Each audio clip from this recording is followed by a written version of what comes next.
I'll be presenting a case.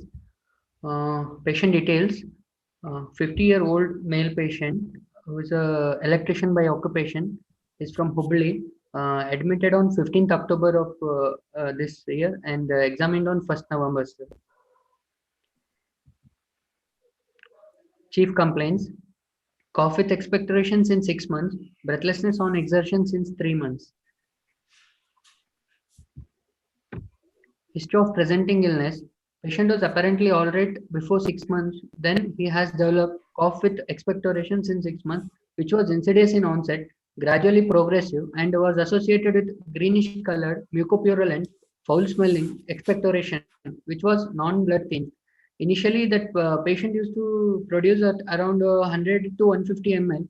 Later, the quantity increased to about 200 to 250 ml. He used to have that sputum jar, sir. That used to be full. He used to change it every 24 hours. So later it progressed to involve 200 to 250 ml per day over a period of 2 months, sir. And cough, this expectoration I aggravated on lying on left side and more during early morning hours, and it relieved on slightly with the medication.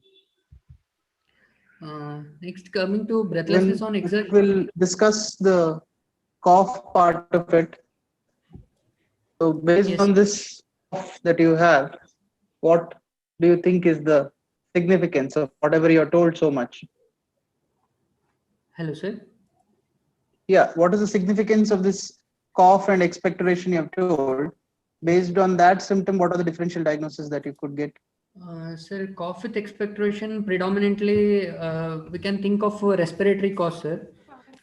And among that, it's a 6 months disease, isn't it? The first thing that you are told is it's present 6 months. Yes, sir. So it means it is not an acute disease. It's been there for some time.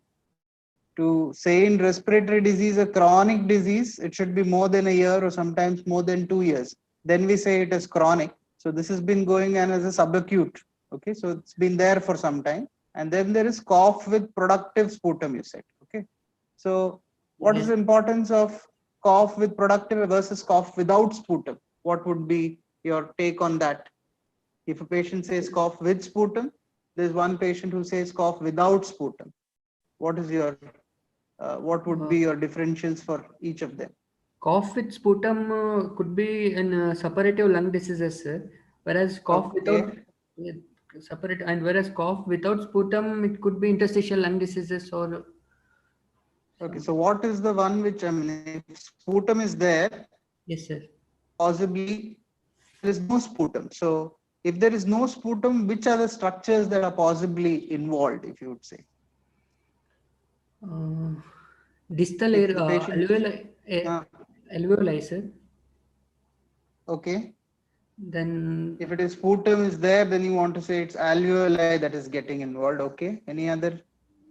Then why do they produce sputum? Why does the sputum come? Because of bronchial secretions, sir. Bronchial. Okay, so it means that there is secretions. It means there is secretion. So wherever there is possibly the glands which produce the secretion, isn't it? The goblet cells are located. So wherever that structure is there and that gets stimulated, you get sputum. Yes. But then you could have cough without sputum. So can you tell me, you told one disease that is interstitial. What are the other causes of sputum-less cough, where you have dry cough? Dry cough it could be due to pleural disorders or interstitial disorders. Yes, pleural diseases, correct. Interstitial diseases, correct. And sometimes mediastinal lesions. Okay, so cough receptors. Where are the other locations for the cough receptors? Cough receptors. Other than the larynx and larynx. Okay. Tracheobronchial tree, sir. Yes. And it is also present in the pleural cavity, pleura, diaphragm, and pericardium. Okay, pleura. Hello. Hello. Years you would get cough, isn't it? That's basically because of the stimulation of the receptor that's there. So other than the tracheobronchial tree, as well as the alveoli, as you said, where secretions are produced. Yes. Yes, sir. Hello. Sir, voice is not clear, sir. Hello.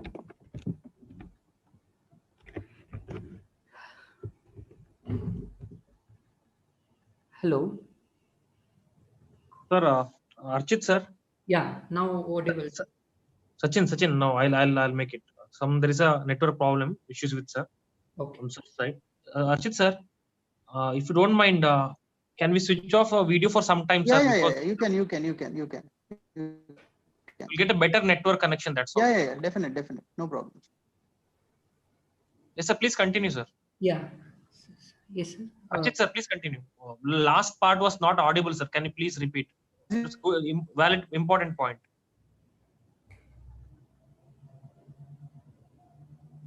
The goblet cell. So if the irritation of the Yes, sir. Please continue, sir. Last part was not audible. Can you please repeat?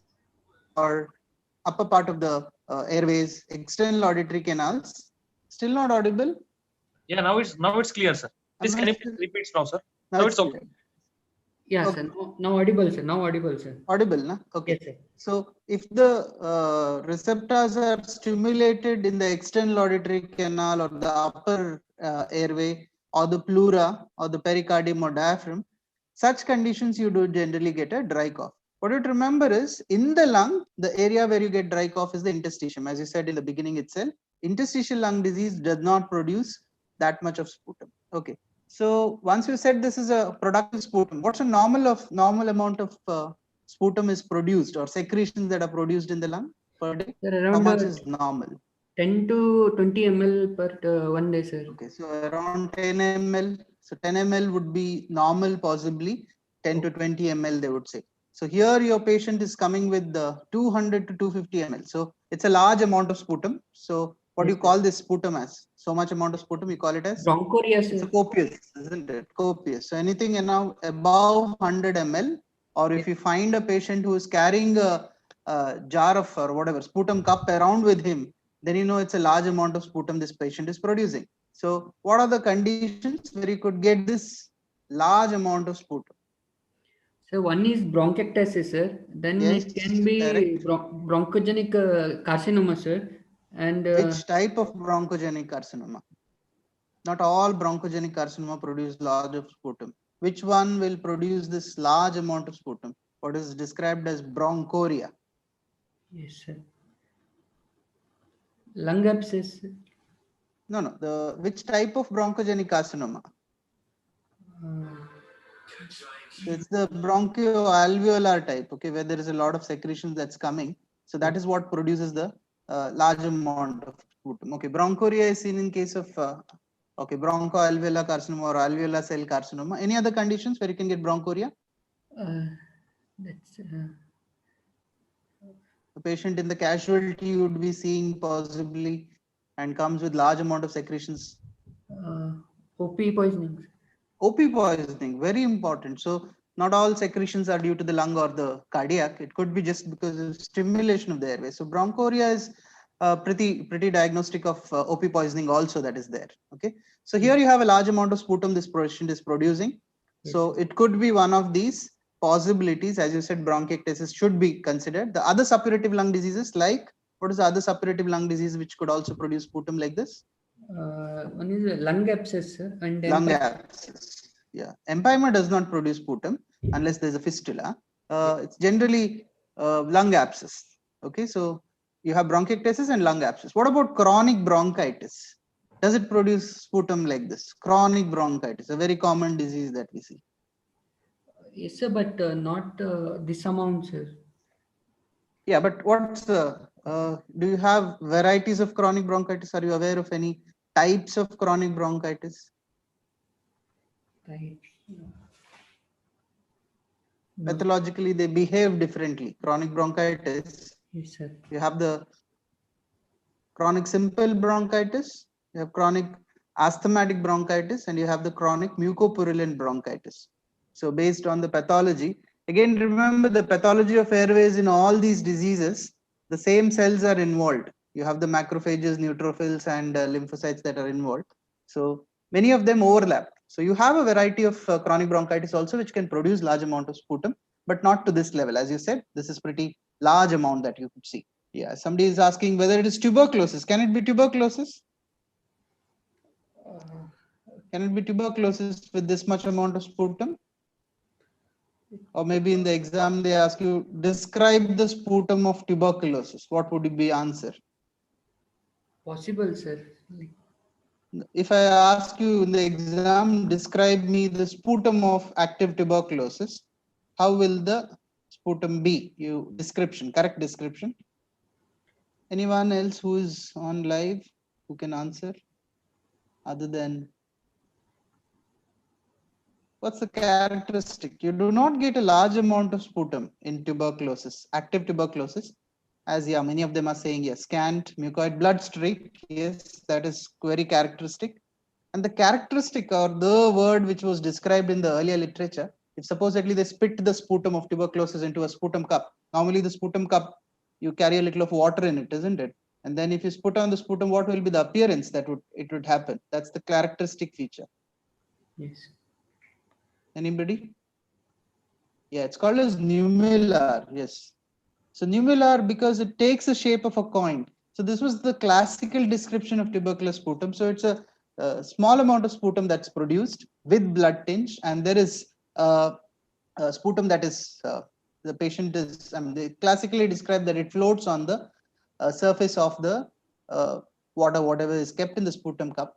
And if a patient with tuberculosis comes with this much amount of sputum, then you should suspect what? Cavity. If there is a past history of tuberculosis, and it's numelar, N-U-M-U-L-A-R. That's like a coin. Numelar stands for a coin. It's not numelar, it's numelar. Yeah.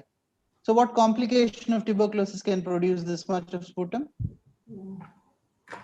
Bronchopleural fistula or bronchiectasis. Okay. Bronchiectasis is very common. Yes, bronchopleural fistula. Again, remember, hydropneumothorax or pyoneumothorax, the commonest cause in India is tuberculosis.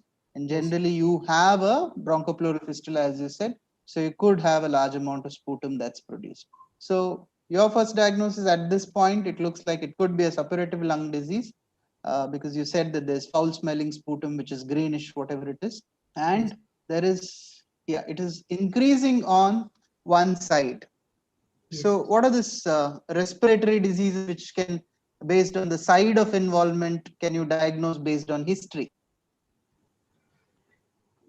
So that means secretions are getting drained on lying over the left side, sir. Whereas, yes. And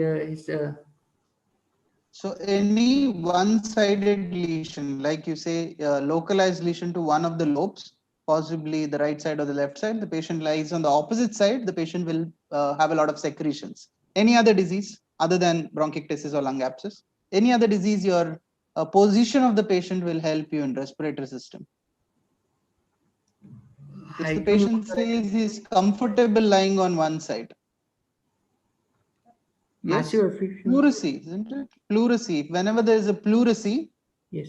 the patient has severe pain on that side, isn't it? The dry pleurisy, not the wet pleurisy, the dry pleurisy. So they generally tend to lie on that side to splint that part of the chest. So that part of the chest to splint that part, possibly they lie on that side. So that would be one. And pleural effusion, obviously, they will be preferably lying on that side because the other lung would be expanding. So they would be feeling less breathless in lying on that side. So the postural variation as well as the position of the patient where the symptoms worsen helps you to diagnose. So it aggravates on lying on the left side. So it's possibly which lobe of the lung is getting involved here based on your history. Left side, Yeah. sir. Mostly lower lobe, sir. Aggravates on lying on the left side means it is left side, left lower lobe or Yes, sir. Sputum. right lower? Sputum, sir. Sputum he used to produce more when he lie on left side. Okay. Left side he is lying down, na? So that means which part is dependent? If the patient is lying on the left side, which part of the lung is dependent? Lower lobe, sir. No, na? If the patient is lying on the left side, you said. Yes. Left side is lying down. So which part is on top? Right, na? Right, sir. Right. So whenever the patient says it's the left side, it's worsening. That means the right side is involved. Okay. And which lobe you think? Is it the upper lobe or the lower lobe? Lower lobes.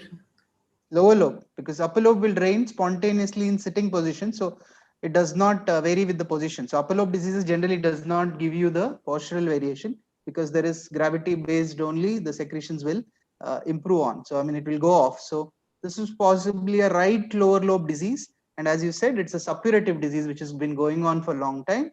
So possibly a lower bronchiectasis or a lung abscess. So which one would you pick, bronchiectasis or lung abscess?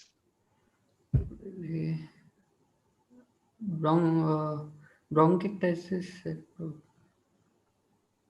Bronchiectasis. Yes, lung abscess, the patient would have been, your symptom would have been fever as the first feature. The patient would be much sick, much toxic, and that would be the predominant feature, and it would not go on for so long. So this would be bronchiectasis, as you said.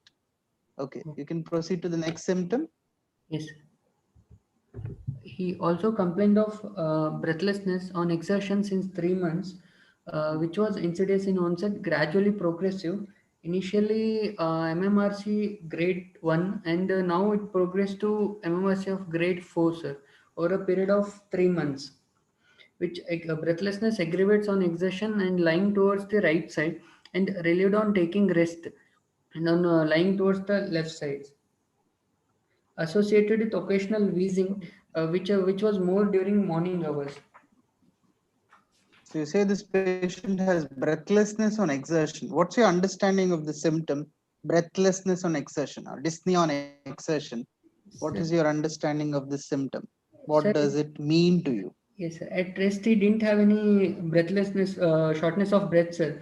But initially, when he used to hurry on the same ground, same level, he used to have breathless, sir. He used to have shortness of breath. But later, it progressed to such a Agree. that. That is the description you're telling me. Yes, sir. That's a description, isn't it? No, I'm saying when somebody says dyspnea on exertion, what is the problem that is happening? Exertional dyspnea Yes. is a feature of what pathology that's happening inside the body? Pulmonary. Okay, it could be pulmonary, it could be more often Cardiac. exertional dyspnea is a symptom of more often what? Cardiac, isn't it? Yes, It's a symptom of cardiac. And what in the cardiac? It's a feature of LV congestive dysfunction. cardiac So failure. exertional dyspnea, when you say a patient is having exertional dyspnea, it means that the patient is having LV dysfunction. So left ventricle is failing. So that is the most important symptom, if at all, when you say exertional dyspnea. Yes. Coming to the respiratory problem, which produces exertional dyspnea. What is the pathology in the respiratory system which produces exertional dyspnea? Yes, as somebody said, is ILD, but ILD is the disease. I'm saying the pathology, what's happening. Yes, in COPD also you get agreed. But what is the pathology? What's a hypoxia will not cause dyspnea. Hypoxia will cause dyspnea at rest. It won't occur in exertion. Please remember all of the diseases which produce a pulmonary congestion. No, it's not pulmonary congestion. Pulmonary congestion would be cardiac itself. Yes, sir. What happens to the pulmonary in case of a chronic respiratory disease? Pulmonary hypertension. Pulmonary hypertension. So please remember when we say dyspnea on exertion, this is a very, very specific thing we are talking about. So when we say dyspnea on exertion, either we are meaning a LV dysfunction or we are meaning a pulmonary hypertension. So some disease, whatever the pathology is, it is producing one of this. Is it clear? So it's either producing an LV dysfunction or it's producing a pulmonary hypertension. So these are the two mechanisms how you can get exertional dyspnea. Now, how do you differentiate whether the disease is producing it's the LV dysfunction or it is pulmonary hypertension which is producing your dyspnea? Sir, LV dysfunction patient will have associated orthopnea or PND. Okay, sir. okay, that's correct. Any other important thing that helps you to tell history wise? Yes. Like there will be, if pulmonary is there, then the pulmonary hypertension, there will be long-standing respiratory pathology. Okay, so could be that's there, a sir. very important point, as you said, the duration of symptom. Please remember, There is one patient who comes with progressive exertional dyspnea, which has worsened over the last 3 months, as you said in your patient. There's Yes. one patient who's come with progressive exertional dyspnea, which is worsening over 5 to 6 years. The grade was, it was grade 1 and then it became grade 2 over 5 to 6 years. So what is the difference between the two? Something which is worsening over months is possibly due to LV dysfunction. Cardiac, yes. Okay. Yes. Whereas a dyspnea due to pulmonary hypertension is a long-standing disease. Yes, So if sir. you'd have seen a patient with COPD or an interstitial lung disease or mitral stenosis, again, remember in mitral stenosis, you have a long-standing exertional dyspnea. That's basically because of pulmonary hypertension. Okay. Yes, sir. So pulmonary hypertension has a history of a minimum of 5 years and above, slowly progressing. Whereas LV dysfunction is a pretty rapid. So the dyspnea worsens pretty rapidly. So here your patient, you're saying within 3 months, the dyspnea has worsened. Yes, sir. So it means to me that this patient has a cardiac disease. It's very important. See, a lot of patients with respiratory disease will give you histories. And the point is, we ask so much direct questions, no? whether it was there, whether he was walking, whether he was climbing uphill, all those things we ask questions. Yes. And the patients tend to give us histories like this. Okay. So the main part when we take a history is we to listen rather than ask. So if we allow the patient to tell, then possibly we will not get the histories which are actually the patient's words. And the problem would be so many of us would go and examine the patient and take the history again and again. The patients would become a little history bias, we could say. So the disease, the problem with the all these things that is there, no? The disease knows the history. The patient also knows the history. Unfortunately, the way we assess the history or way we elicit the history, no? We end up mixing up things. So in a respiratory disease, to get breathlessness, one mechanism you have already told me is pulmonary hypertension, isn't it? So those are chronic diseases like COPD, ILD, correct? So these are chronic diseases which are going on for long. Any other mechanism of breathlessness in a respiratory disease? That will be Any other respiratory? Yeah. Exacerbations, agreed. What will be the breathlessness whenever there is exacerbation? How severe will the breathlessness be? So that will be acute, sir. And yeah, the breathlessness will be at rest. So please remember your asthma or COPD will be breathless at rest. They will be breathless at rest during the exacerbations. And what will happen to the breathlessness if they walk, if they are breathless at rest? It is obviously going to worsen. No? Worsen, yes. So whenever they have an exacerbation, they have breathlessness at rest. In respiratory system, that is what you get. Breathlessness at rest during exacerbation, be it asthma, be it COPD, or a very important disease, pleural effusion. Do you get dyspnea on exertion in pleural effusion? Or do you get breathlessness at rest? If there is pleural fluid that's whatever, filling, will you get dyspnea on exertion or breathlessness will be at rest itself? It will be at rest based on the amount of fluid. And please remember, a patient who is breathless at rest will also have breathlessness on exertion. Okay. So respiratory disease, when you give this dyspnea on exertion, you should be pretty careful unless you're going to finally give me the diagnosis of COPD, which is coming in this patient, possibly. To say dyspnea on exertion is a little difficult for diseases which are of short duration. That is what you have to remember. Okay, so maybe that history we'll have to little revisit. Okay, I think you can continue. The next symptom you said? Wheezing. Sir, I think Dr. Sachin got disconnected due to internet connection. So I think if you can just wait 1 or 2 minutes, I think he'll be able to join back. Fine.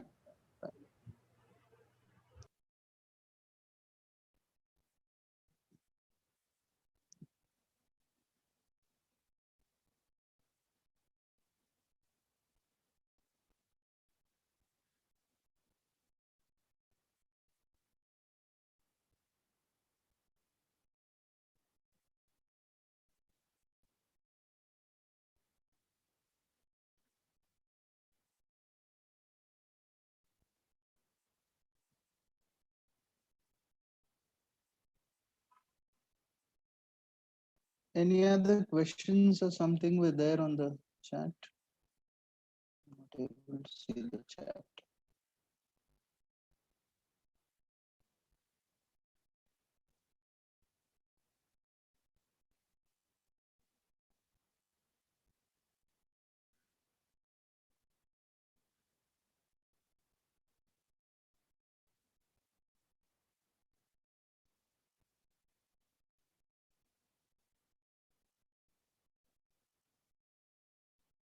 Pleurisy lying on the same side, does it decrease the symptom? Especially as I think somebody has asked me about. Are you able to hear me? Yes, sir. It's audible. It's Yeah. audible, sir. Yeah, in pleurisy, why do they lie on the same side? It's basically when the pleurisy, when there is dry pleurisy, the rubbing of the pleura produces this pain. So to splint that, they would be lying on the same side. So that's the mechanism in dry pleurisy. But once pleural effusion sets in, that is the wet pleurisy happens. Obviously, that side of the lung is compressed under that. So to make sure they become less breathless, they will be lying on the side of the disease because the other lung will be uh, uh, expanding better, or it will be working better. The lung which is collapsed due to the pleural effusion, they will not be. So in both dry and wet pleurisy, they will be lying on the side of the lesion. Hydropneumothorax does not produce sputum unless there is a bronchopleural fistula. Please remember, if the hydropneumothorax has to occur, hydro and pneumo has to occur, unless there is a trauma from outside, it should be a bronchopleural fistula that should be present. And bronchopleural fistula means there is an open communication between the bronchus and the pleura. So if there is a chronic disease, comes pneumothorax, and that's what produces sputum. Remember, hydropneumothorax does not produce sputum per se. Hydropneumothorax does not produce sputum. It is the bronchopleural fistula which is producing the sputum. Any other questions? Okay, chronic bronchitis with respect to sputum. There are three varieties of chronic bronchitis, what we call it as a chronic simple bronchitis, chronic mucopurulent bronchitis, and chronic asthmatic bronchitis. So these are the three types of chronic bronchitis based on the symptom. So the mucopurulent variety of chronic bronchitis can have a sizable amount of sputum, but nothing to compare to bronchiectasis. You can have it somewhere maybe 50 to 100 ml. 50 to 100 ml. And I think somebody had asked, how do you quantify the sputum? The patient has to tell you. And generally the patients carry the sputum cup. So you have to ask them how many times do they empty it. That's all. So based on that, you can tell.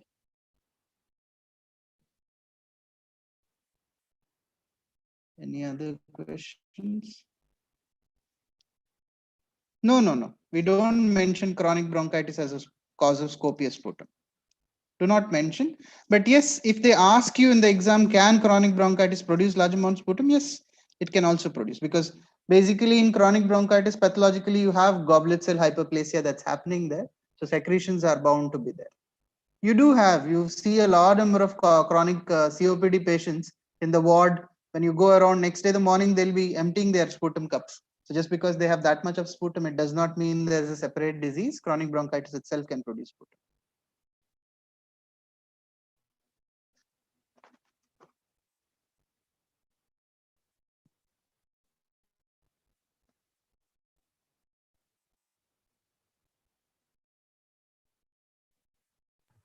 Two minutes, sir. He's joining, sir. Yeah, no problem. No problem.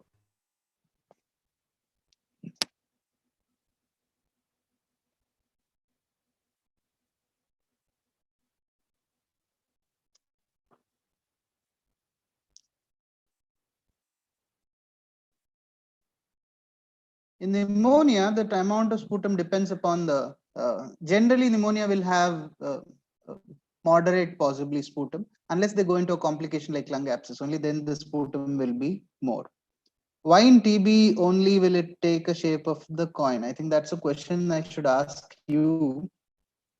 Anybody, why does it take a nummular sputum? Again, all these newer books generally do not mention. This is the traditional teaching of old times, where they used to say based on the sputum they used to diagnose it. Anybody, why the nummular shape? Why does it take a shape of the coin?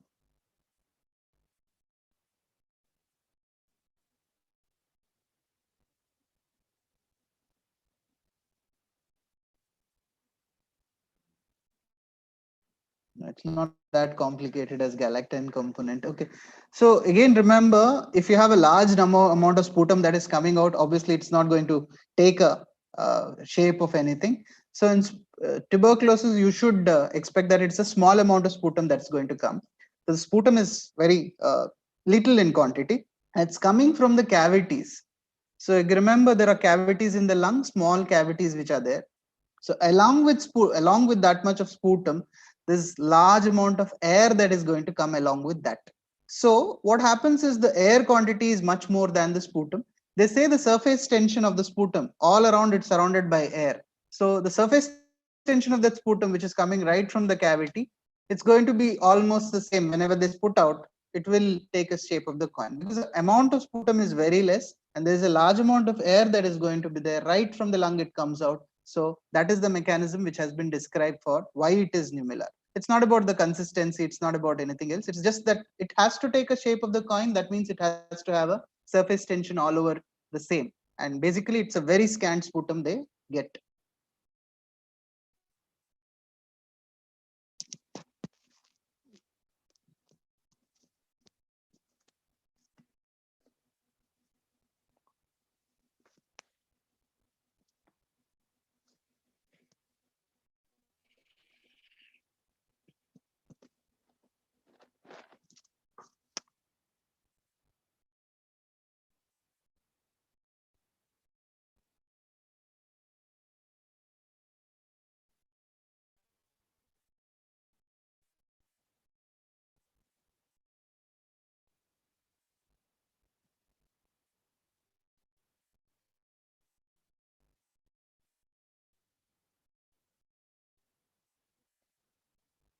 Any other mechanisms of cause of breathlessness in respiratory disease? Chronic respiratory disease, as we said, pulmonary hypertension is the main mechanism. Fibrosis, when there is a large amount of fibrosis or whatever it happens, pulmonary hypertension is a sequelae.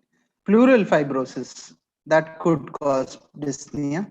Again, very important that you have to remember is how much of the lung should get involved to get dyspnea as a symptom in respiratory system.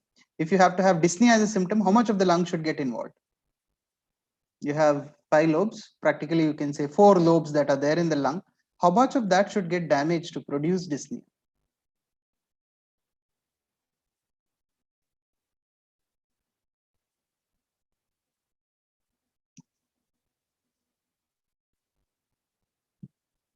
Anyone? To get dyspnea as a symptom, how many lobes of the lung should get involved or should get involved in a disease to produce the sputum?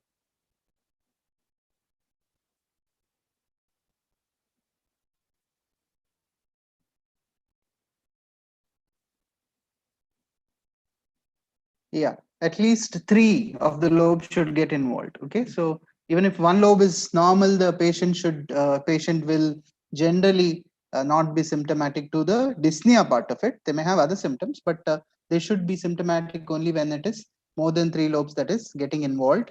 That's what is generally described. Okay, the other mechanisms could be skeletal. You have a lot of diseases which involve the skeleton, the part, like you have your ankylosing spondylitis, that can cause that. So you can have because of that also.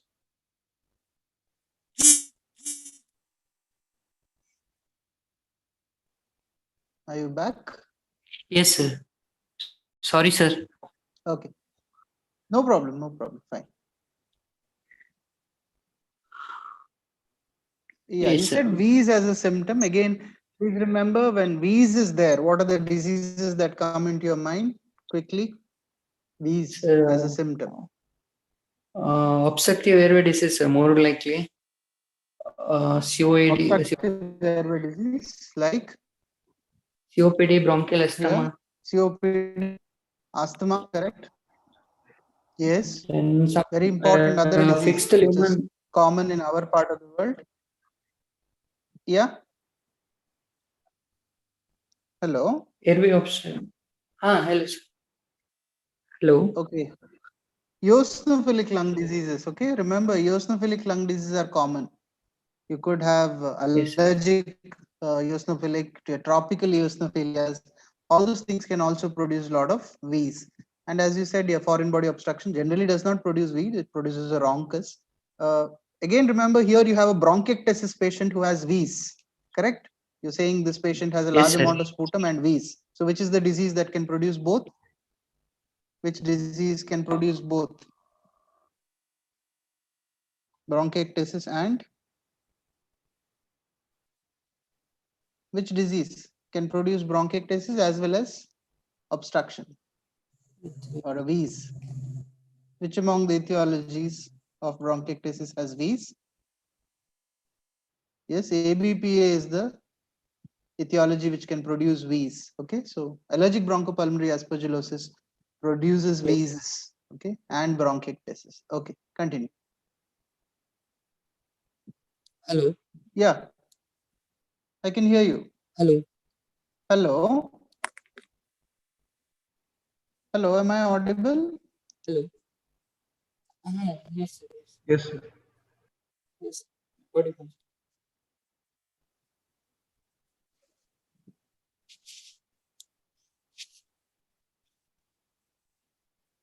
Hello, you can continue.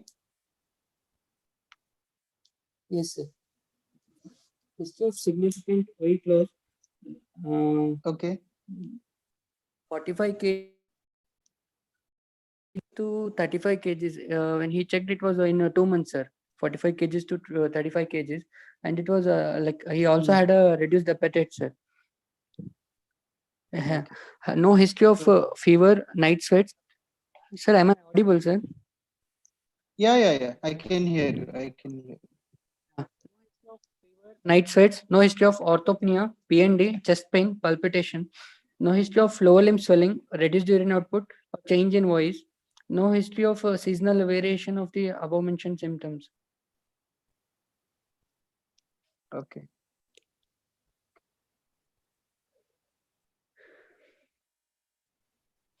Proceed. Yes. Past history. Patient is a known case of retroviral disease positive status since 11 years. Previously, he used to take a TLE regimen. He took it for 10 years and he left medication since past 1 year, sir. CD4 count was not available. The cause for non-compliant task was he had told GI symptoms. Like he was not intolerant. He was not tolerant to this.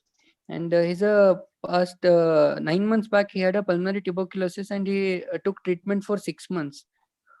He had a history of hospitalization for breathlessness, cough, breathlessness 3 times in last 6 months. Sir.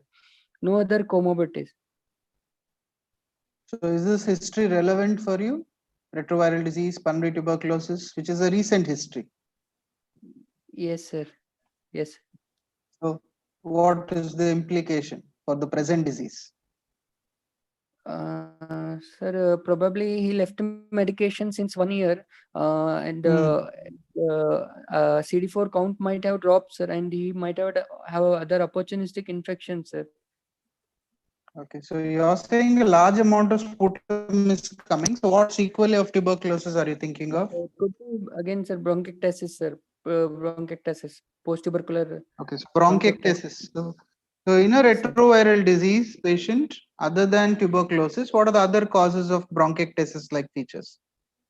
What else can cause the similar features in a retroviral disease patient? Pneumocystis carinii, PCP, sir. Pneumocystis does not produce bronchiectasis. It produces interstitial disease. Okay. Yes. When your history of retroviral comes, there's one more thing that you have to always consider, which is that other infection which is can produce bronchiectasis lot of feature.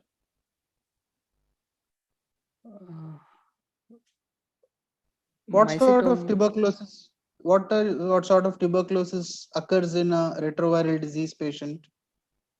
What type of tuberculosis? Predominantly, it involves lower lobes, sir. Okay, it could be lower lobes, yes. And you get primary tuberculosis. What do you mean by primary tuberculosis? What does the word primary tuberculosis mean to you? What does primary tuberculosis means?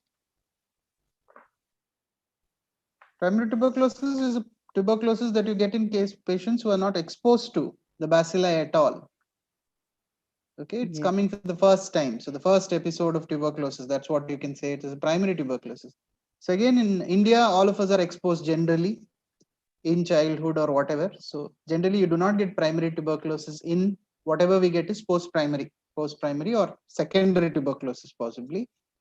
In immunodeficiency patients, you can get primary tuberculosis. That is what you have to remember. So what is the manifestation of primary tuberculosis in the lung?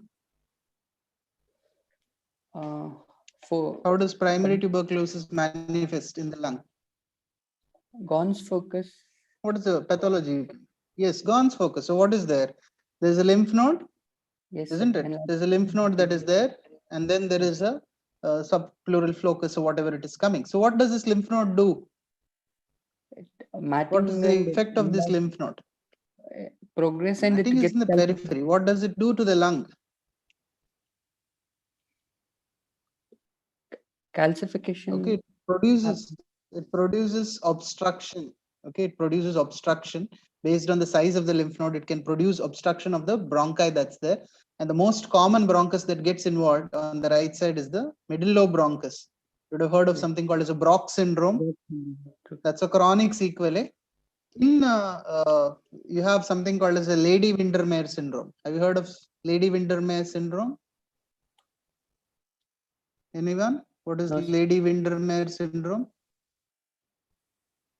Yeah. So suppression of the cough. All these ladies, I mean the traditional, the England, the ladies who are there, they would they do not want to cough in the public. So they generally suppress the cough. And because of that, there is stagnation of secretions that happen. And such is seen in retroviral disease with MAC infection, Mycobacterium avium cellular. Okay, Mycobacterium avium cellular occurs when your CD4 counts are very low. CD4 counts are anything very low. That's when the MAC infection would occur, and that can also produce bronchiectasis. So it's not only tuberculosis; it could be MAC infection. So that is what you have to think of. Okay. Yes. You can proceed. Personal history. Diet vegetarian, sir. In the personal history? No, sir. Nothing. Okay. Family history. Nothing. What's the relevance of family history in such a suppurative lung disease? Okay. Yes, he has 2 children, sir. Okay. So he's a non-smoker and non-alcoholic, so there's no relevance history of that. Okay. So based on your history, what is your 1, 2, 3 diagnosis that you want to think of at the end of your history? Sir, it could be bronchiectasis, or it could be reactivation of tuberculosis, or it could be less likely to be lung abscess, sir, since he didn't have fever, but in presence of ID positive status patient, fever might have been masked. Okay, so since he's an immunodeficient, may not be there, so you can consider. So you say it's possibly a bronchiectasis that would be there, and yeah, secondary infection or reactivation of tuberculosis. Weight loss is very significant, so you will have to account for the weight loss. So that's active TB can produce, or retroviral disease per se can produce that, or a malignancy can produce. So those things has to be kept in mind. Okay, proceed to examination. General physical examination. Patient is conscious, cooperative, and oriented to time, place, and person. Poorly built and nourished, emaciated. BMI is 15.5 kg per meter square. Height is 150 centimeters and weight 35 kgs. Blood pressure 94 by 60 mm of mercury, right arm supine position, and 90 by 60 mm of mercury, left arm supine position. Pulse rate 96 beats per minute, regular, normal volume, no vessel wall thickening, no radio-radial delay, no radio-femoral delay. All other peripheral pulses are well felt. Respiratory rate 20 cycles per minute, abdominothoracic type of breathing. No use of accessory muscles of respiration noted. Febrile, saturation was 94 to 96.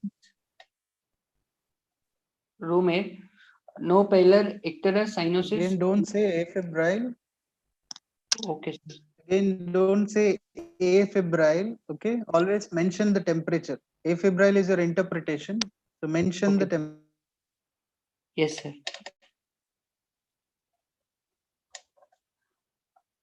No pallor, icterus, cyanosis, lymphadenopathy, or pedal edema. He had a grade 3 clubbing in all 4 limbs. JVP not raised. Oral cavity moist, no candidiasis seen. Temporal muscle wasting was there. No external markers of tuberculosis or malignancies were noted.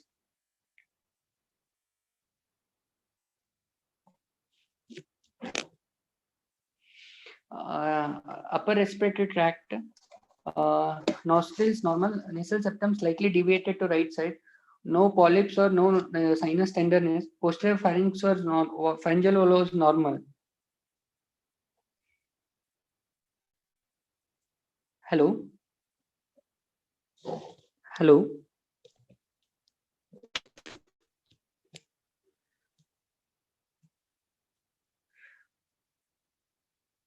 Sir, just a minute. I think sir has been disconnected. Just a second.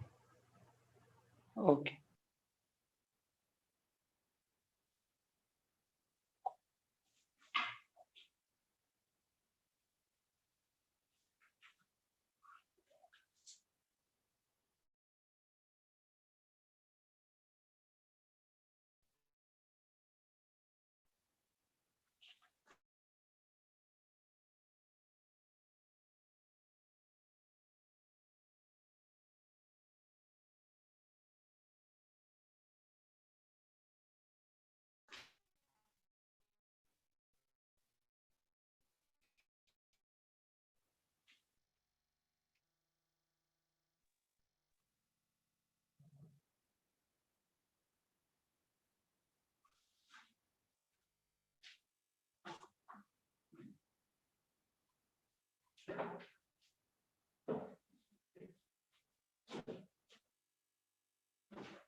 Hello?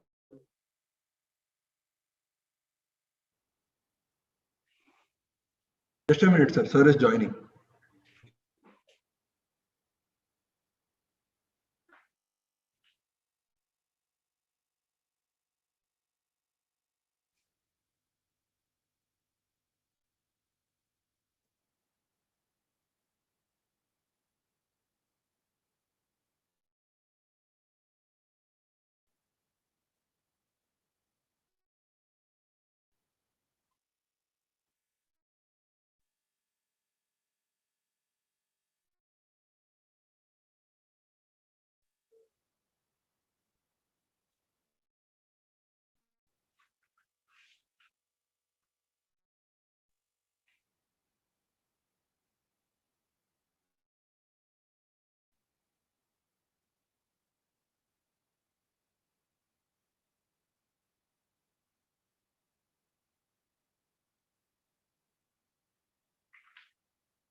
Sir will join in another few minutes. He's connecting back again. And just stay with us. Okay. Okay.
Hello.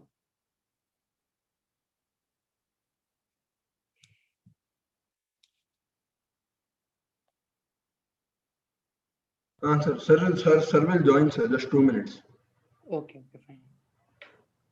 Sir is trying to connect, some connectivity issues.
Hello, are you able to hear me?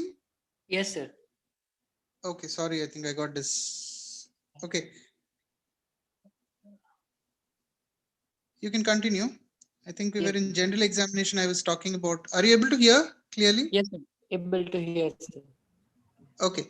In general examination, whenever you mention temperature, do not mention it as afebrile. Mention the temperature and then possibly go on to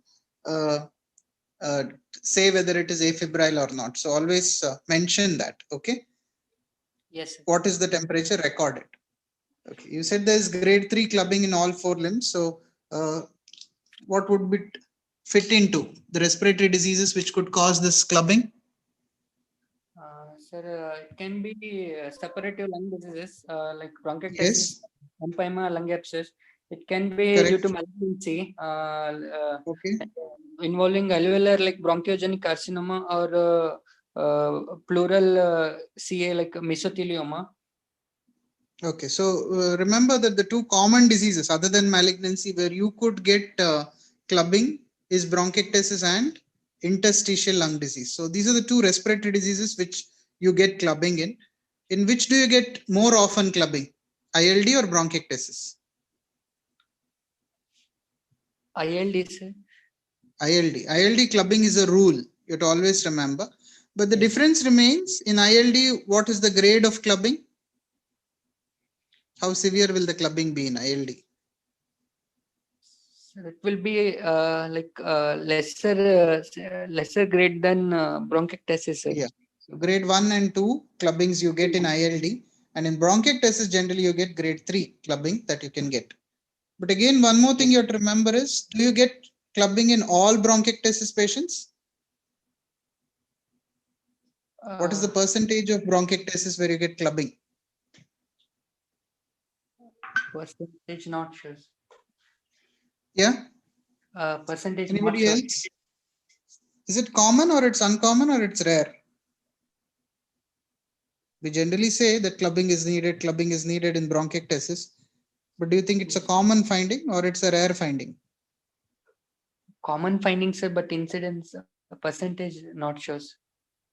Anybody else can tell me what's the percentage of clubbing?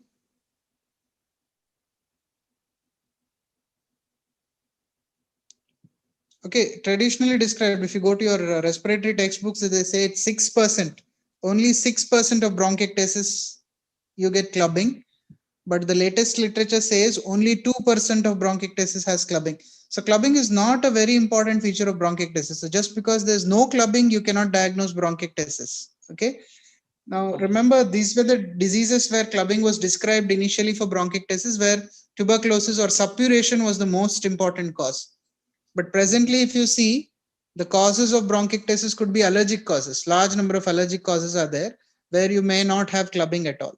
So please remember that in bronchiectasis, only 6% according to textbooks and only 2% as per the literature have clubbing. But when they have clubbing, yes, it is grade 3 clubbing that you get. So if clubbing is present, it is good. Otherwise, it does not rule out bronchiectasis. That point you have to remember. And again, cyanosis, if it is there, please remember cyanosis and clubbing. If it is there, it is not bronchiectasis. It is Cardiac. Cardiac, sir. cardiac. Is if there is cyanosis and clubbing, what's your diagnosis? Respiratory disease. Could be pneumonia. No, pneumonia does not produce. So remember, it's interstitial lung disease. Whenever yes. there is cyanosis, there is interstitial lung disease. And please remember, interstitial lung disease is a very common disease. It's as common as your COPD patients. Large number of diseases are there which produce ILD. And ILD is very common. So you have to pick up this cyanosis. So cyanosis, if it is there, along with clubbing and the same auscultatory findings, you will have, it is more likely to be having bronchiectasis, ILD rather than bronchiectasis. Okay. JVP not raised. Oral cavity moist. No oral candidiasis seen. There was a weakening of temporal muscle. No external markers of tuberculosis or malignancy was noted, sir. Again, this patient you're not suspecting to be having malignancy, so you don't have to mention it in all patients. Yeah, but if it's a long case, you have to mention. Otherwise, you don't have to. Yeah, proceed. Yes. Upper respiratory tract, sir. It was nothing. Nostrils normal. Nasal septum slightly What's the deviated. significance? Nothing what is the significance of upper respiratory tract in the bronchiectasis patient? Sir, there might be a halitosis and polyps can be seen. Polyps, okay. Then sinusitis, very common. Sinusitis will be there, and that would be the source of infection in the lower respiratory tract. So sinusitis you will have to look for. As you said, polyps, you could have those syndromes that are associated, isn't it? Ciliary dyskinesia syndromes, where you could have the upper respiratory tract to be involved. Yes, proceed. Lower respiratory tract inspection. What is the cutoff? What is the cutoff between the upper respiratory and the lower respiratory tract? Up to cricoid, sir. Cricoid cartilage. Cricoid cartilage. Externally, it's the cricoid cartilage. Yes, proceed. Lower respiratory tract inspection, shape is normal, spine normal. There was a drooping of shoulder towards left side noted. Trachea appears to be central. Apex pit appears to be in the left to fifth intercostal space. There was a scar mark noted over right axillary region, sir, and no visible pulsations or sinuses seen. What is the relevance of that scar? Is it a surgical scar or it's a traumatic scar? He was he had undergone ICD insertion, sir. That details were not available, sir, for what it was. Once you have noted it on examination, you will have to get that in the history also, that there was a right-sided, or which side? Right side, left side? Right side, sir. It was on right side. So you'll have to say that there was a right-sided pleural effusion. You should at least get that in the history once you have noted it in examination. Okay. Yes. So why do you put ICD? Do you put ICD for all patients? No, sir. What would be the indications for ICD insertion? Hydropneumothorax and hydropneumothorax. More importantly, pneumothorax. Okay, pneumothorax. If you had a pneumothorax, that would be an insertion for ICD, or a massive pleural effusion, or an empyema that he has had. Pneumothorax. Okay, so pneumothorax or a massive pleural effusion or a empyema. When the pus is there, that is what is there. You would have put an indication for that. So that means he has some problem on the right side also. Yeah. Yes. Continue. Proceed.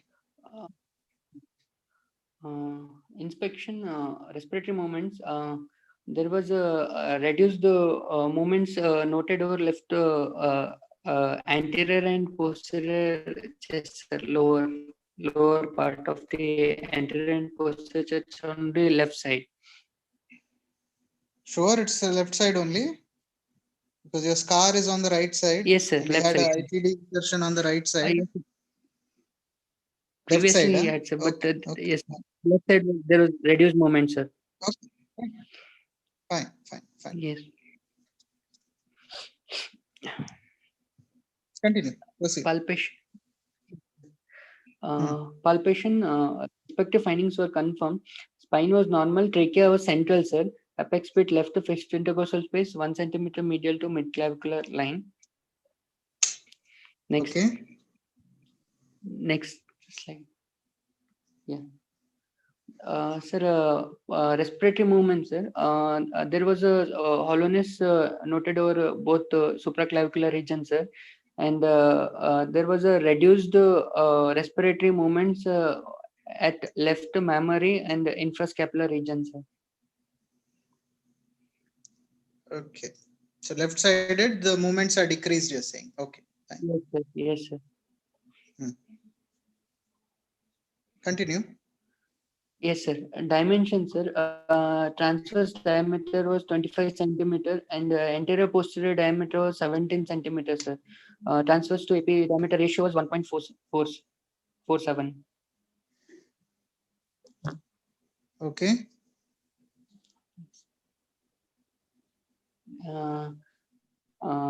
Now, dimensions and respiratory movements. There was a chest circumference during expiration was 70 and inspiration there was a 72. 2 centimeter expansion was there, sir. Right hemithorax dimension Is the during audio expiration. quality? Sir, now, sir. Hello, sir.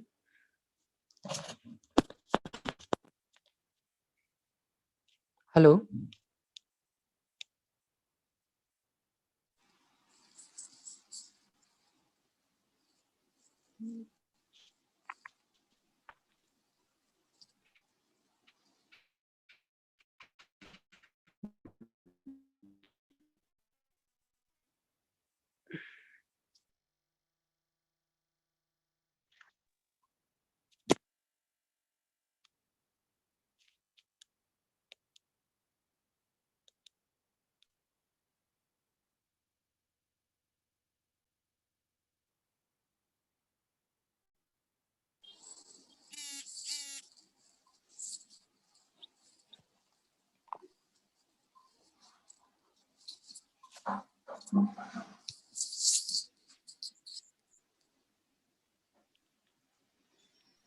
Yeah, you can continue. I can hear you. Yes. Chest expansion was overall 2 centimeters. And right hemithorax dimensions 30 expiration and 36 during inspiration, sir. Left hemithorax 35 centimeter expiration and chest expansion, sir.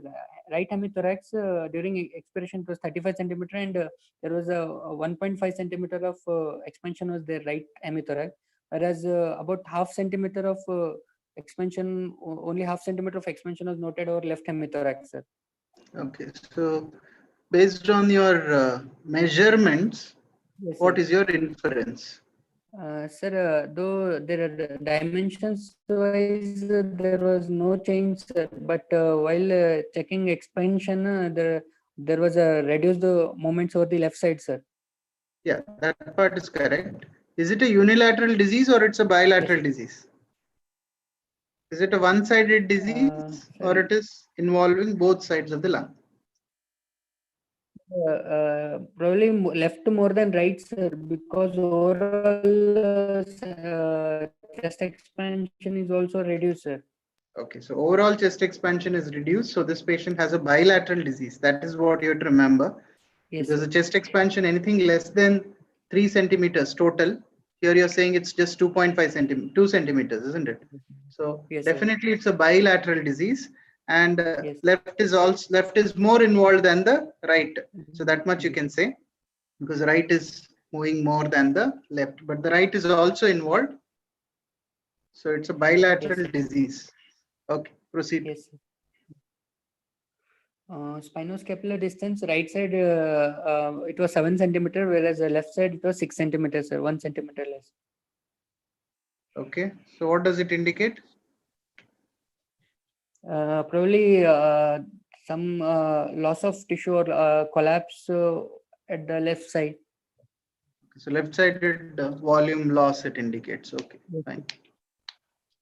Proceed. Vocal fremitus, sir. Increase the vocal fremitus. Sir, shall I tell only positive findings, sir? Yeah, positive findings. Yeah. Okay, sir. Reduced over supraclavicular region, whereas increased over left infraaxillary and infrascapular region, sir. Vocal fremitus was increased, sir. Percussion, sir. Supraclavicular dull note was heard, and whereas left infraaxillary and infrascapular there was a dull note, sir. Remaining all lung fields it was resonant, and over Trops space could make out only tympanic note, sir. And chronic systemus dull note was heard, sir. Okay. So again, you're saying the left-sided disease, and in the lower part it is dull, na? Your yes, sir. Infraaxillary, infrascapular is dull. Okay. Yes, sir. So, okay. You don't have to comment on the drop space when the lower part is dull. Okay. Okay. Is it stony dull or it is just dull? It was just dull, sir. Okay. When do you say it's stony dull? Sir, like when percussion finger we feel resistance or we feel pain while percussing. When you feel the resistance, so that would be indicating that it is a stony dull. Okay, fine. Proceed. Auscultation wise, sir. Reduced breath sounds over supraclavicular region bilaterally, sir. And I could make out bilateral mid-inspiratory course capitations were noted in infraaxillary region. And some amphoric type of bronchial breathing was heard over left interscapular region, sir. And in infrascapular region also, there was a mid-inspiratory course capitation, sir. Okay. No rhonchi, yeah? No rhonchi, sir. No rhonchi. No rhonchi. Okay, fine. No rhonchi, sir. Yes. Vocal resonance is the same thing. Okay. What you have told earlier. Yes, sir. Yes, sir. Same finding. Vocal fremitus. Okay. What is bronchophony and whispering pectoralachy is present. Cannot be increased. Bronchophony and whispering pectoralachy is nothing but it's present. It cannot be increased. Okay. Sorry, okay. Sir. Yes. So it is. Yes, sir. What is bronchophony and whispering pectoralachy? What does it mean to you? Sir, in consolidation, sir, bronchophony, lower intensity, there will be a loudness, increase in loudness of the whatever patient says, sir. Right. If he, it means that it is increased. It is just means that there is an increased vocal resonance. So vocal resonance is increased. The quality of the vocal resonance is further increased. That is what it means. Okay, yes. Fine. Continue. Yes. Other systemic examination was normal, sir. Per abdomen, okay. You have your diagnosis bronchiectasis, isn't it? Bronchiectasis. Yes, what do you want to examine in the abdomen? Hello, sir. What do you want to examine in the abdomen? In a patient with bronchiectasis? Hello. Hello. You can't hear me? Hello. Hello. Am I not audible? So you're audible, sir. Maybe there's a network issue with the, sir. Okay. Okay. The others can reply. What will you look for in the abdomen in a case of bronchiectasis?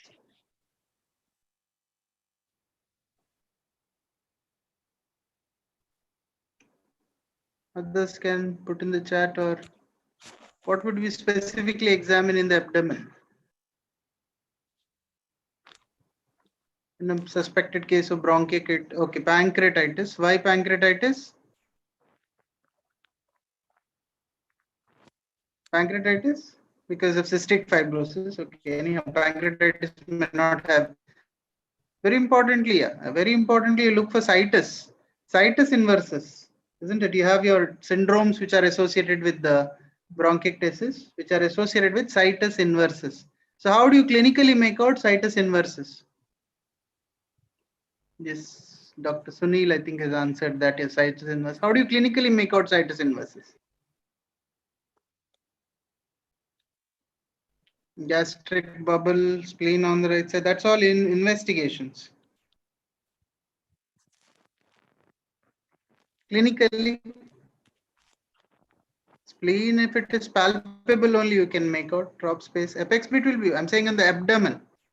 How do you make out? I'm not talking about dextrocardia. I'm talking about situs inversus. Can you clinically make out situs inversus?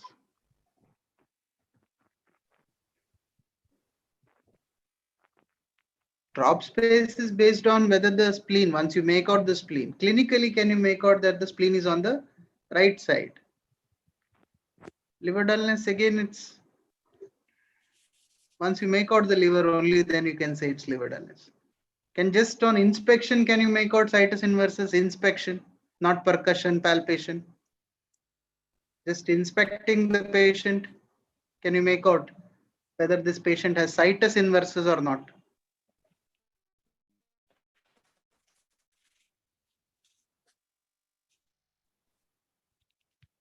Peristalsis is based on the, if it is visible. I'm saying just on inspection, you make the male stand and you can tell that this patient has situs or not by your examination.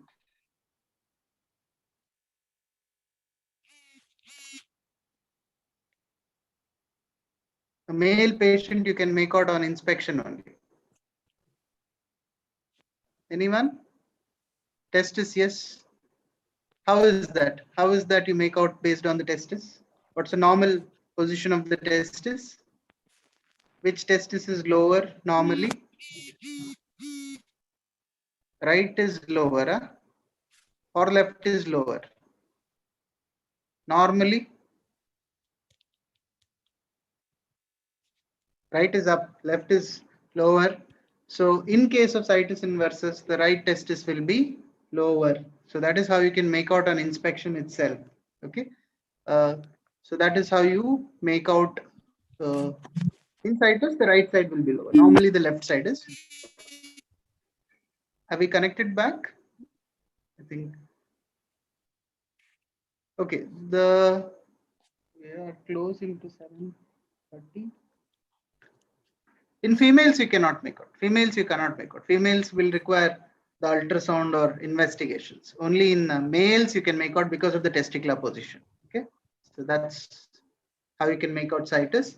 Again, you have to look for other, like supposedly the patient has chronic respiratory disease, chronic respiratory disease like bronchiectasis. They'll end up in certain complications where you can get an organomegaly. What is that complication? Chronic respiratory disease, they can land up in certain complications, especially bronchiectasis. It can cause amyloidosis, correct? So you can get organomegaly, as well as you said, cor pulmonale. Cor pulmonale is there, so the organs, liver can get enlarged due to the right heart failure. Ascites can be there, and patients with amyloidosis do have a nephrotic syndrome, so they can have ascites also secondary to that. So abdomen examination is very important. Okay.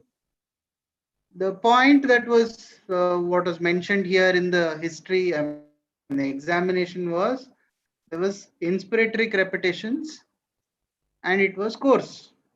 So inspiratory coarse crepitations was what was mentioned. Okay. So how do you differentiate coarse or fine crepitations? How do you differentiate that? Anyone can tell me how do you differentiate fine and coarse crepitation? Yes, sir. Fine crepes is high pitched, sir, whereas coarse crepes will be low pitched, sir. And fine crepes are produced because of smaller airways, sir. We like opening of airways, sir. Because of that, we hear fine crepes. Whereas like bubbling kind of sounds here in coarse crepes, sir.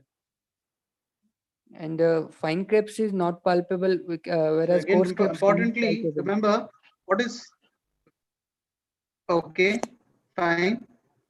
Again, remember this fine and coarse. Coarse are said as leathery, but the fine crepitations itself is told as it is vulcro crepitation, which itself is a very loud crepitation.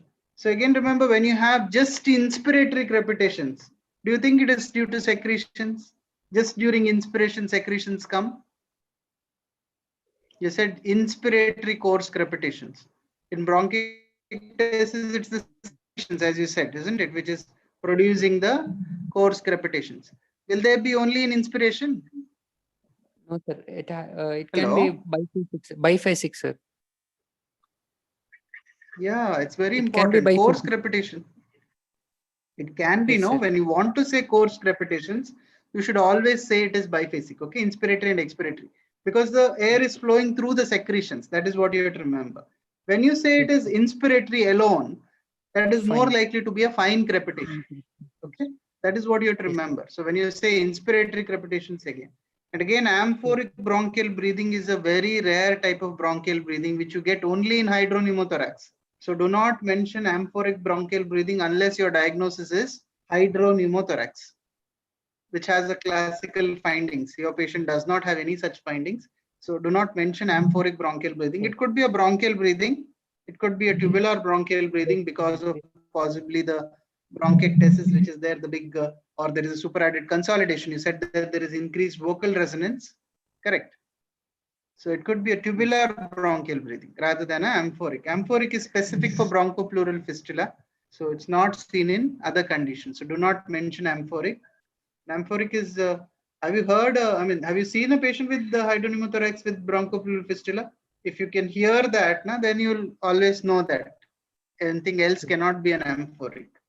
Okay. So amphoric is specific for hydropneumothorax. So do not mention it for any other condition. Tubular bronchial breathing is fine. Okay. So what's your final diagnosis? Just go to the slide of the final diagnosis. Sir, post-tubercular bronchiectasis, probably with secondary infection, could be consolidation of left lower lobe, sir. Could be reactivation of tuberculosis with no evidence of respiratory failure, sir, or cor pulmonale. The underlying RVD positive status. Okay. So again, so whenever you give a respiratory diagnosis, it has to be the site as the first, which is the site that is involved. So here you say it's the left lower lobe based on your findings. So left lower lobe, that's the anatomical diagnosis. After that, you have the pathological diagnosis. Here you have the coarse crepitations that you have.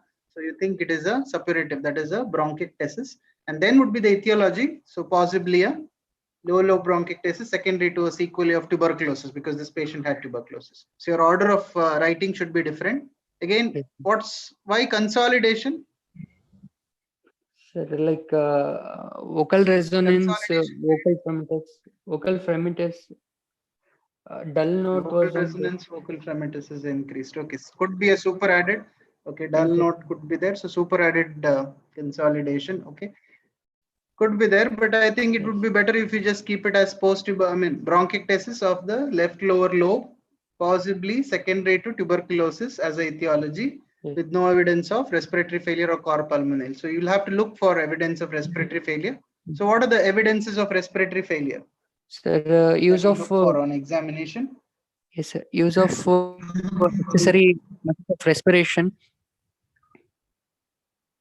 Patient will be tachypnic, sir. Accessory muscles of respiration would, type 1 respiratory failure, hypoxia. What are the signs of that? Sir, hypoxia patient will be irritable, sir. There will be a because of hypoxia, pulmonary edema. It will be there, sir. No? What is the sign of hypoxia? Whenever there is hypoxia, what is the sign you get? Cyanosis, isn't it? You get cyanosis. So whenever you have cyanosis, that's a very important feature of type 1 respiratory failure. Whereas in type 2 respiratory failure, what are the features?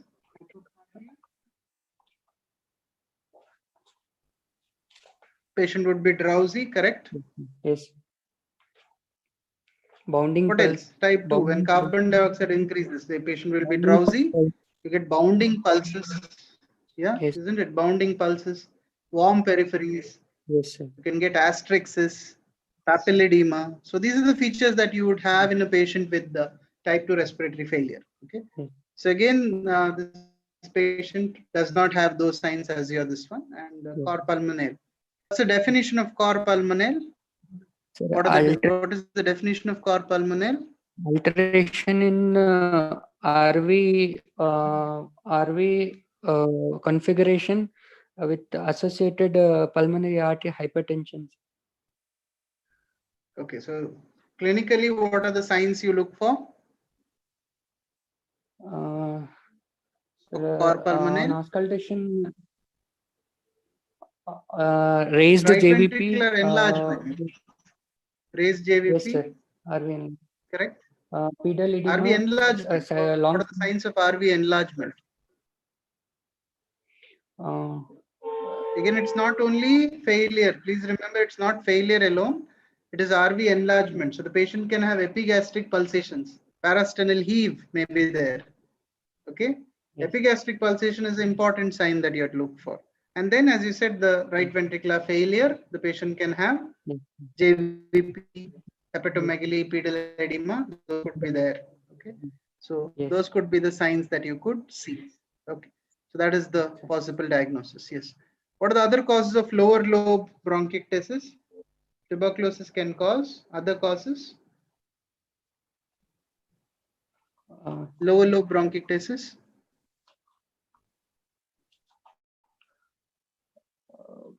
Okay, chronic aspiration, correct? Yes. Any other cause? Lower lobe.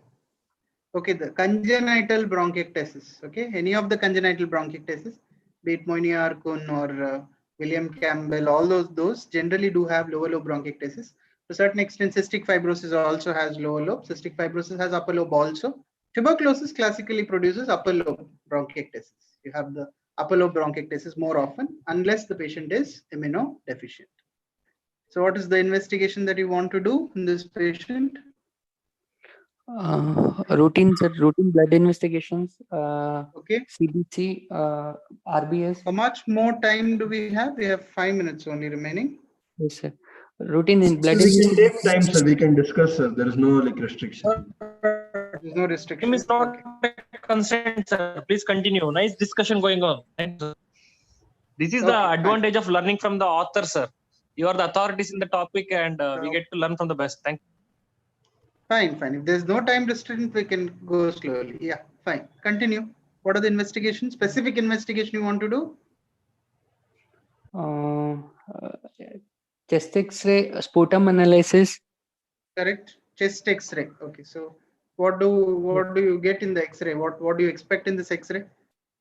You have the X-ray image, correct? Yeah. Yes. Can you describe? Yes, sir. Like left lower lobe, both upper lobe collapse we can see, sir, and left lower lobe infiltrations are there, sir. And there is a cavity over. We don't say lobes. No? Yeah, we don't say lobes in X-ray. When we describe it, we say zones, not lobes.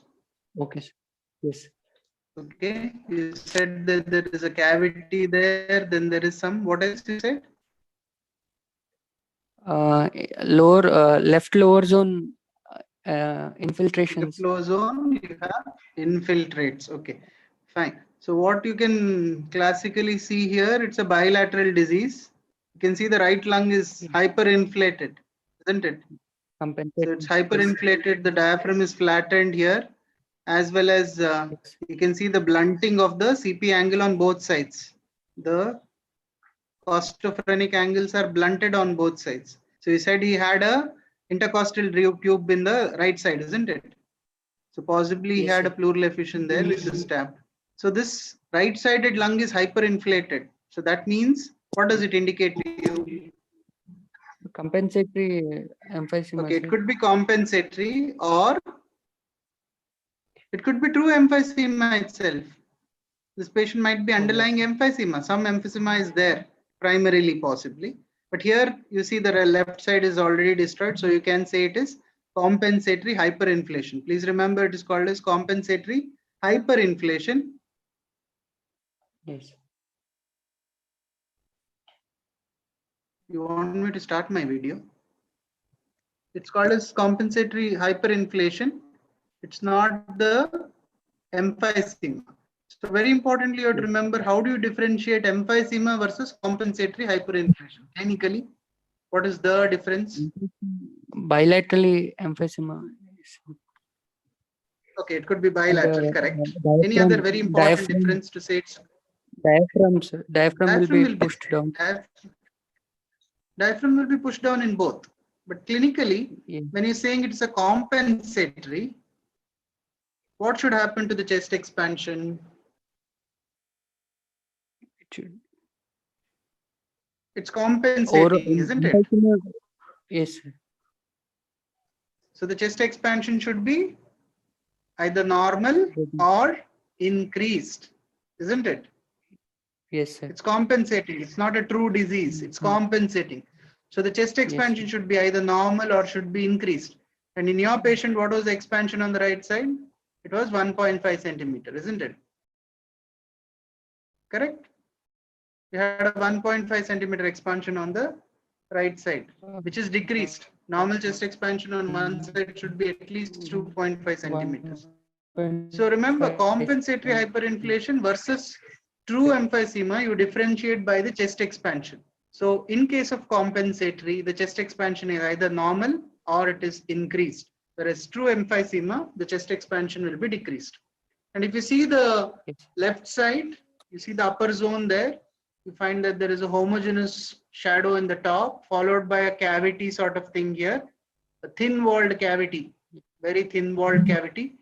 And inside the cavity, you're able to see something.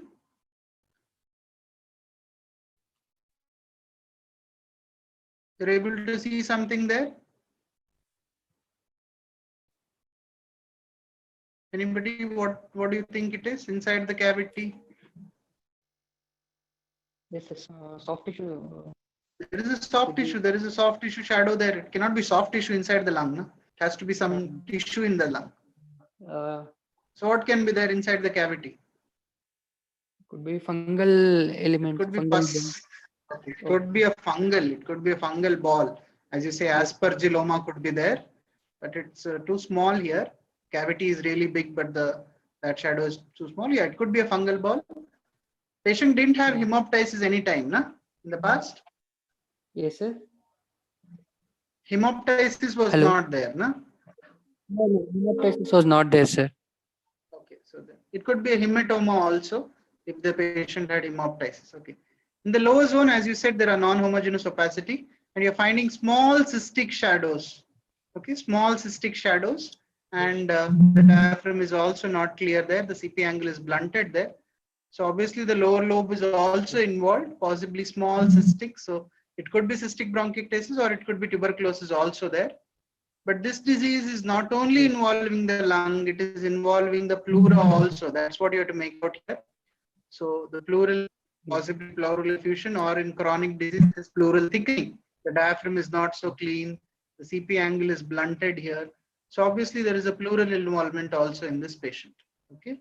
So the left-sided lung is pretty damaged. The entire lung is destroyed. The lower part is having cystic sort of bronchiectasis. The upper part is possibly having a large cavity there. So what is the cause for this cavity? Big cavity which you're seeing. What is the cause for it? Immunocompromised state post-tubercular sequelae. Okay, it could be tuberculosis. Why is the cavity not healed? It has remained like that. What do you call as open negative syndrome? Have you heard of an entity called as open negative syndrome? Yes, a thin-walled cavity in thin-walled cavities. Why is it due to? Open negative syndrome is? Due to cavitations. Cavitation is due to tuberculosis, but why is it? Sputum is negative, na? Negative when we say it is negative. Sputum is negative, but the cavity still remains open. What is it secondary to? What's the other name for this cavity? Anybody? Negative syndrome. It is due to the treatment. It is due to INH cyst. So when the patient has been treated with tuberculosis and then there is a good response to that, the tuberculous bacilli will clear, but the cavity remains like that. Possibly the wall of the cavity could get epithelialized there. So Open negative syndrome is nothing otherwise called as the ionate cyst. It remains like that. The cavity is open, but the sputum is negative. That is what you have to remember. Okay, so this looks like a destroyed lung on the left side, and there is compensatory hyperinflation on the right side there. Could be compensatory or could be underlying emphysema also. So what next? What is the next investigation that you want to do? So CBC was done, sir. Complete blood count. Hemoglobin was 10. Abnormal?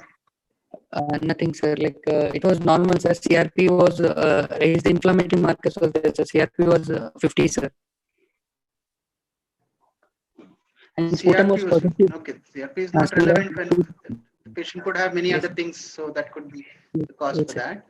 Sputum. What's the next investigation for the lung? Lung, what else you want to do? HRCT, CT test. HRCT. And CT test would be ideal, but HRCT would be diagnostic for your bronchiectasis. When do you do a CT test? When do you do a HRCT test? What condition you want to do? In which conditions you want to do a HRCT test? HRCT in case of bronchitis or interstitial lung disease, it takes a fine cuts, sir. HRCT. Okay, okay. Which is better, CECT or HRCT? Again, whenever the whenever the disease is diffuse, okay, yes. Whenever the disease is diffuse, if it's possibly involving the majority of the lung, like you said, ILD or bronchiectasis, where a large amount of lung is involved, even the fine cuts of some places are enough to give the diagnosis. So remember, HRCT gives you the slides. The slides are very narrow and close by, but it does not screen the entire lung. That is what you have to remember in HRCT. If you want to look out for a malignancy or you want to look for lymph nodes, you can't do it with HRCT because it will only select certain areas and give you the fine cuts. It won't screen the full lung. So whenever you want to, if you have a disease which is diffuse disease, which is involving both the entire lung together, then possibly you will be doing a HRCT like bronchiectasis and ILD. But if you want to look for malignancy, lymph nodes, a CECT would always be mandatory. Okay? So if you're suspecting bronchiectasis, you can do the HRCT itself for this patient. Okay. Any other investigation you want to do? You had V's and all. You said you want obstruction to be. Yes, sputum was and sputum culture was there, sir. It was pseudomonas. Hello. Okay, pseudomonas growth. So it means it's a chronic infection that is there, the night that is remaining there. What's the commonest organism you get in bronchiectasis? Sputum? Pseudomonas. Commonest organism? Pseudomonas is only in cystic fibrosis. Otherwise, pseudomonas is common, agreed. MAC. But what is the most common? Yes. MAC, sir. MAC strains are same, sir. MAC only in HIV. I'm saying, you know, normal bronchiectasis patient, what is the organism you would get? Influenza. H influenza itself is the commonest. H influenza is still the commonest, be it in bronchiectasis, be it in any other condition. Afterwards is pseudomonas, and if there is an underlying obstructive disease, then you can get Moraxella as the organisms. These are three common organisms that could be there. So that would be, so what's the basis of the treatment that you want to give once you've made the diagnosis of bronchiectasis? What's the basis of the treatment? Yes, you want to rule out an obstructive airway disease. You want to do a pulmonary function test because the other lung is also not normal. You want to do a PFT. You want to check the vital capacity and post-operative volume, etc. Management you want to do for this patient? Antibiotics we have to give, sir, and we have to like and we have to give mucolytics and bronchodilator and chest physiotherapy. Most important, chest physiotherapy and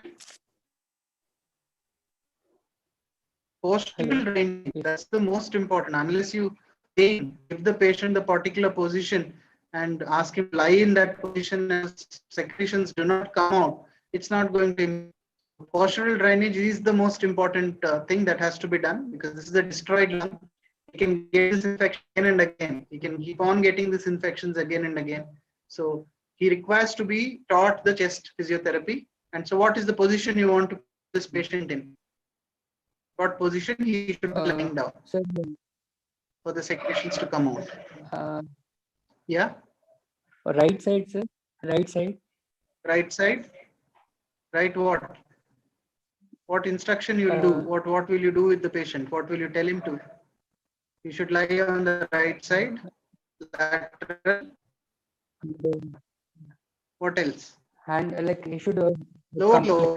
Hand clapping should be done to the What is that? chest. Hand tapping? Okay, that somebody else has to do. What should happen to the foot end of the bed? Yes, sir.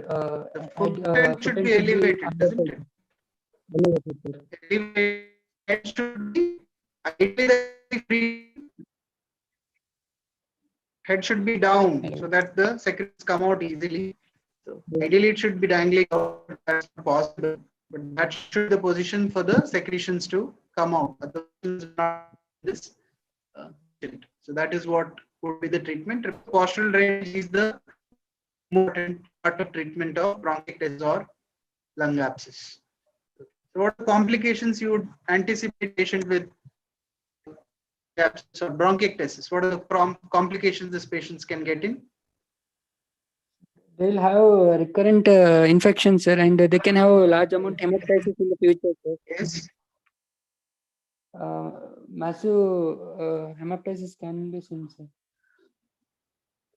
And they can also have hello, sir.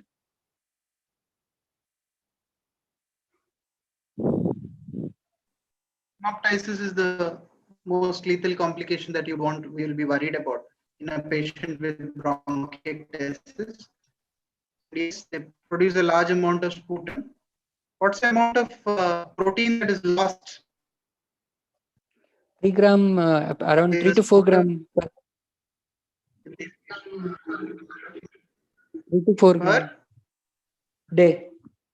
3 to 4 per day. Per day, yes, sir, per day. Or yes, sir.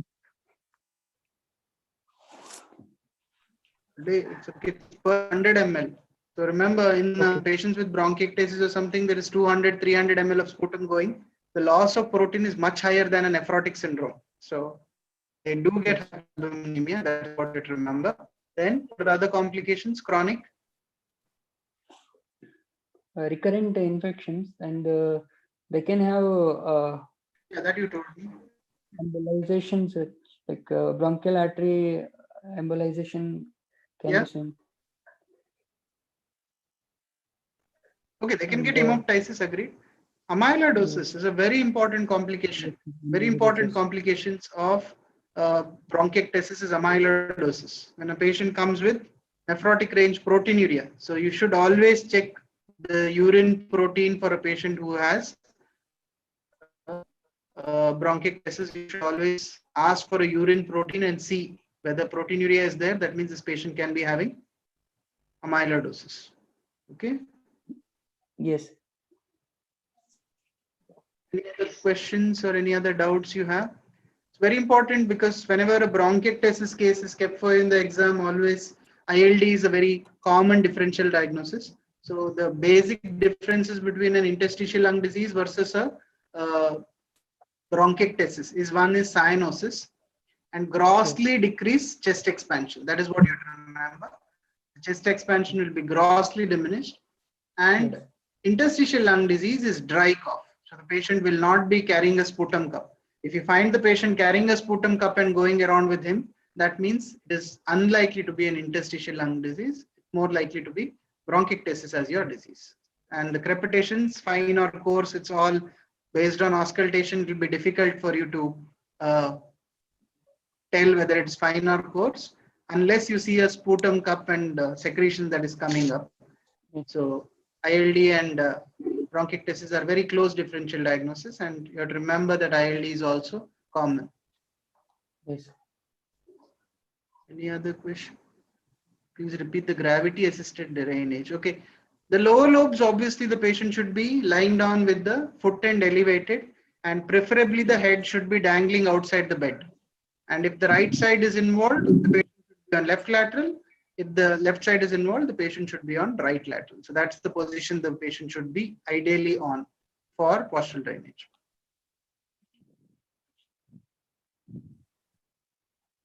We have one question, sir. Why does bronchiectasis sicca occur in tuberculosis? Yeah, so sicca means dry. So sicca is dry there because upper lobes is the predominant site tuberculosis involves, and upper lobe secretions do not remain. They drain naturally. When the patient is sitting, the drainage occurs. So there are secretions that remains in upper lobe. So the patient has dry manifestation with this hemoptysis. So upper lobe involvement of bronchiectasis will have dry bronchiectasis, and tuberculosis is the commonest among. That's it. Can ILD cause sputum? ILD cause sputum. ILD per se, interstitial lung disease cannot, but superadded infection can produce, but not due to interstitial lung disease. Again, remember you have certain varieties of ILDs which are acute ILDs. I think the classification is there, like you have the BOOP and all, which come as acute ILDs. In such conditions, you could get a lot of hemoptysis, etc. As well as when the inflammation is very severe, you might get secretions also. But per se, when we take chronic interstitial lung disease, like your pneumoconiosis and your IPF, you generally do not have sputum. But yeah, secondary infection can be there, that can produce. Another question is how to differentiate between pulmonary vasculitis and interstitial pneumonia. Pulmonary vasculitis and interstitial pneumonia. Yes, sir. Pulmonary vasculitis. Obviously, it's a pathological problem where the vessels are involved and the lung is usually spared. Generally, they would have hemoptysis, which would be severe in such conditions. Interstitial pneumonia problem, there is more cyanosis and ventilation perfusion mismatch would be more occurring. They would have more of hypoxia, etc. whenever there is an interstitial pneumonia.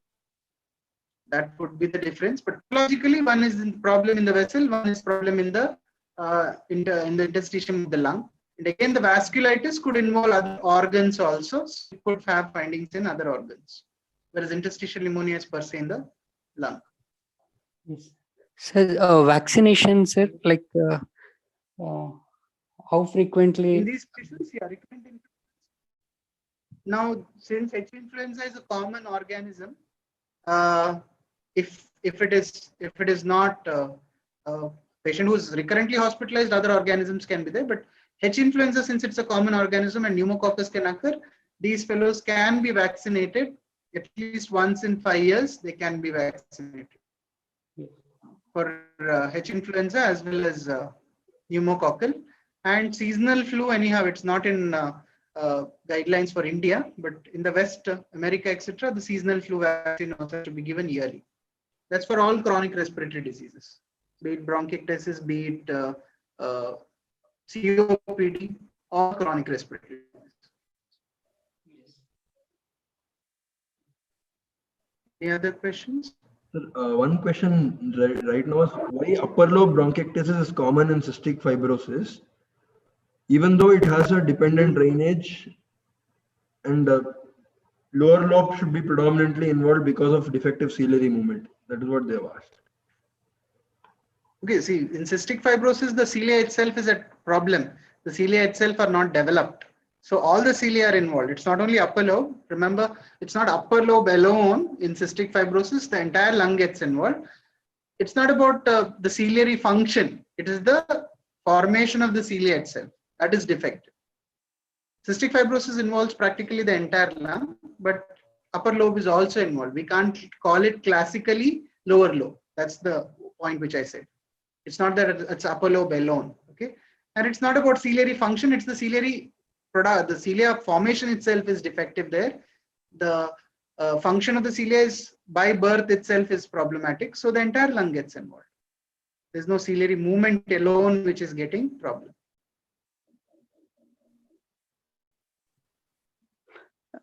Sir, hello, sir. Yeah. Sir, can you please explain, sir, auscultatory percussion, sir? Auscultatory percussion in respiratory system. Yes, sir.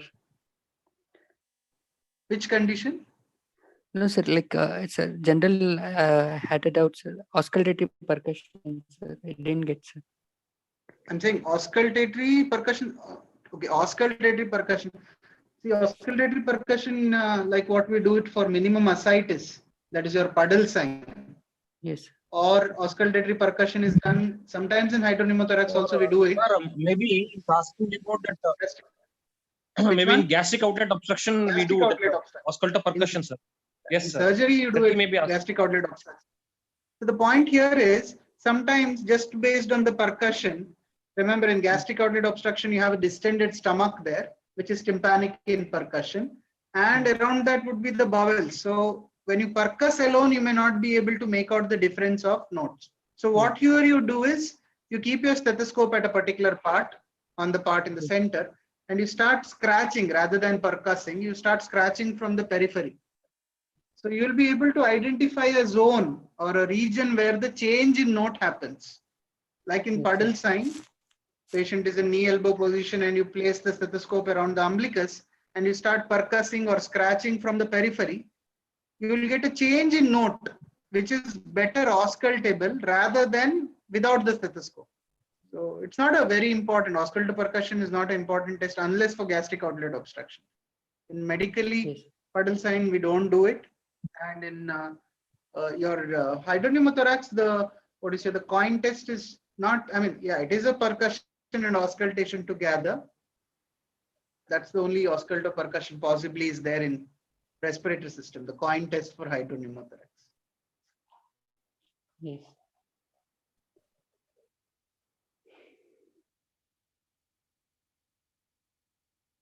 Any other queries?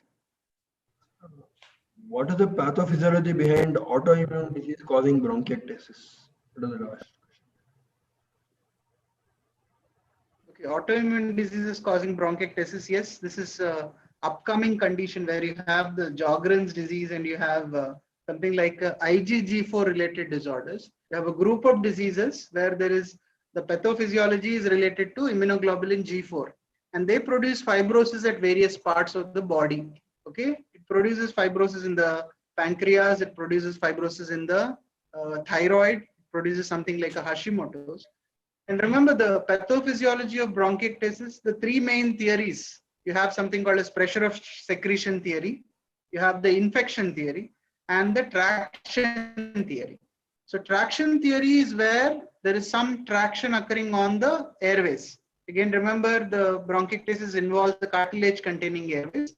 So there is a traction on those things that is happening, which keeps it open or dilates the airway. So all this fibrosis, any disease which can produce fibrosis as a sequelae can produce bronchiectasis. So all your connective tissue disorders, basic mechanism would be related to the interstitial fibrosis that could happen and the airways get dilated secondary to that. And some of the autoimmune diseases could be associated with immunodeficiency and could have some ciliary problems also. And secondary to that, they can also get bronchiectasis. But it has been described with Sjogren's, it has been described with RA, it has been described even with IgG4 syndromes. They're all connective tissue disorders.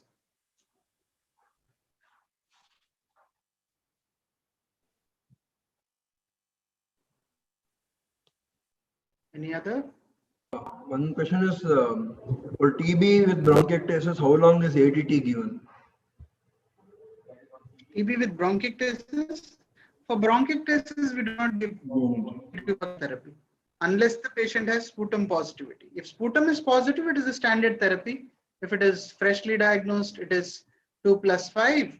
If it is reactivation based on the organism sensitivity, is it an MDR or an XDR, the regimen can vary. It can be 9 months or it can go for 18 months if it is XDR.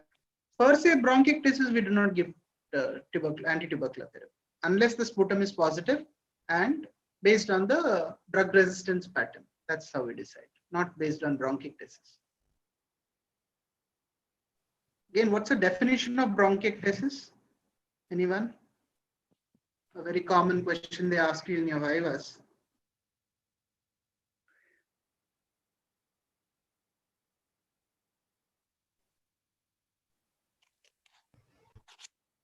Anyone? Sachin? Yes, sir. It's a irreversible airway dilatation, sir.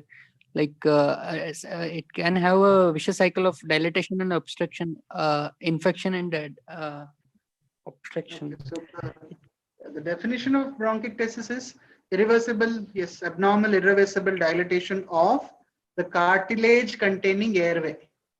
So the word is cartilage containing airway.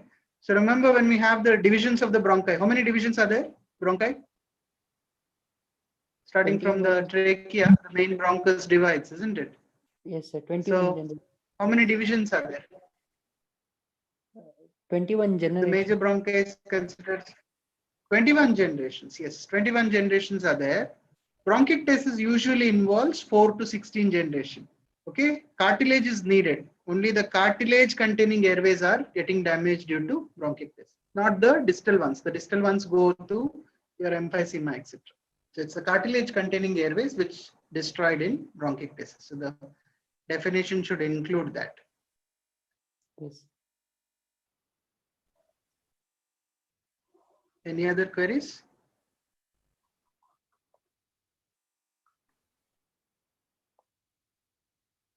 So remember, respiratory system, whenever you get a case, it is quite difficult to make a diagnosis unless you have a pleural effusion. That's the only case possibly which is easy to diagnose. Otherwise, it's always a little complicated when you make a respiratory diagnosis. Very importantly, respiratory system is usually kept as a short case for you in the exam. You have 15 to 20 minutes possibly. So two important things that you have to do very carefully is the measurements, the hemithorax measurement and the hemithorax expansion. These two things you have to do it very, very carefully, because the measurement, the size which is the side of the lung which is moving less is always abnormal. So you have to do the hemithorax expansion as well as the hemithorax measurement. That is one thing which you have to do very carefully. And second thing that you have to do very carefully is the vocal resonance. So remember, vocal resonance, do not do vocal fremitus in the exam, because whatever finding you get in vocal resonance is the same finding you get in vocal fremitus. So do not waste time. Vocal resonance very carefully, because that will give you the clue. If the vocal resonance or fremitus is decreased, that means you know the disease is either fibrosis or effusion or pneumothorax, and vocal resonance is only increased in consolidation. So two important things that you have to always concentrate. One is the respiratory measurement, and one measurement which you should be very, very is the hemithorax diameter and hemithorax expansion. The side which moves less is always abnormal. So that is what you have to understand. And also you have to remember, respiratory disease can be bilateral, and COPD, bronchial asthma, bronchiectasis, ILD are all bilateral diseases. So you will have bilateral findings always. And based on the chest expansion, the total chest expansion you can decide. So normal for Indian standards would be anything by 4 to 7 centimeters is the total chest expansion. So if the chest expansion is less than 4 or less than 3, definitely it's a bilateral disease that we are looking at. So both the lungs are affected. Yes. And always give your diagnosis in the headings of anatomical, pathological, and then etiological. And then you write the complications, whether the patient has any evidence of respiratory failure or cor pulmonale. That has to be mentioned. And also mention the other diseases, like if the patient has diabetes, hypertension, or retroviral disease. Yes. You have to mention it in the complete diagnosis. Any other clarifications or questions?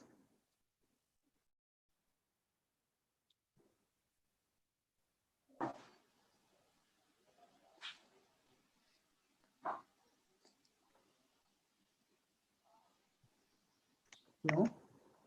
So if no other members, please ask doubts, clarifications. You have got the best of the teacher here, and opportunity, also good opportunity for our members to clarify any doubts. Sir, we request you, as and when you're free and at your convenience, please take more classes for us, sir. Really, it was wonderful discussion we had today. Yeah, Learned you a can lot con- because it was just like a good review. I think that The entire book, only problem was the revised internet to issues. ask. I think Oh, sir. For anytime those who are really you have interested to learn, sir, all these presenter technical or a case, we can do it. we are interested to we are keen to learn, sir. So these technical errors and all doesn't matter, sir. Doesn't bother for us. It was a wonderful discussion today. Sachin, Okay, you did okay, really fine, well. fine. Okay, presenting in front of such Yeah, yeah, teachers yeah. You itself did requires well. You did extra well. guts. You are Extra guts you require. Thank you. Wonderful. Because of you, we could learn a lot of things today. Because of your efforts. Very well done, Sachin. And thank you so sir. much, sir. Ashna, are you there? Yes, yes, sir, I'm there. Yeah, please. Let's go. Thank you so much, sir. Thank you so much to the presenter. It was indeed a comprehensive clinical class. The discussion was really very useful for all of us. Thank you so much to the mentor for teaching and guiding us. We are ever grateful to you, sir. We need your blessings, guidance, and support throughout. It was a great effort by the presenter. We could learn a lot because of your well-prepared presentation. We also thank all the participants who were enthusiastically answering and were actively involved. Thank you so much, one and all. Thank you, sir. Thank you, sir.